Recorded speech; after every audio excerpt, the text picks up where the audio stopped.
I think one thing we want to just address here is that you've just been through a pretty intensive pig, rabbit, chicken. There's a lot of animals in there, but I hope you noticed that it didn't smell terrible. It was not real noxious. It was actually a fairly warm, enjoyable, and that's because of the multispeciation and the deep bedding, the carbonaceous diaper that soaks up all of that manure and urine and the excrement that all those animals are dropping, and then it's friable enough that all the animals can keep it turning, which then aerates it and oxygenates it so that it can continue decomposing, and the decomposition then means that all of that bedding is actually a great big compost pile, as opposed to just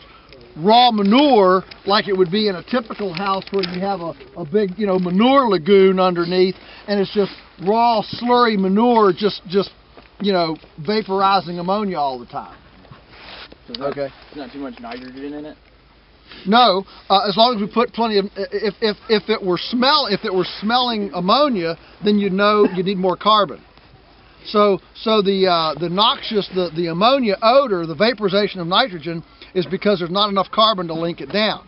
Now the problem is that the industry knows that, like Tyson and stuff, but they don't want to deal with the amount of carbon that you need in a house to tie it down, and so they're only putting in probably 20% of the carbon that you should have in order to actually get a decomposition, a tie down, a chemical tie down. So this system requires lots of carbon, but we don't buy any fertilizer. So this is our entire fertility, our whole cyclical fertility program. So we put money in carbon. We actually buy carbon. We buy chips. We buy sawdust. We buy, we actually put money in carbon, but that's our fertilizer budget.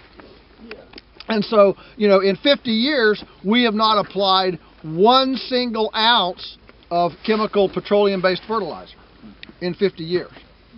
All right. So, that's the process. How are we now?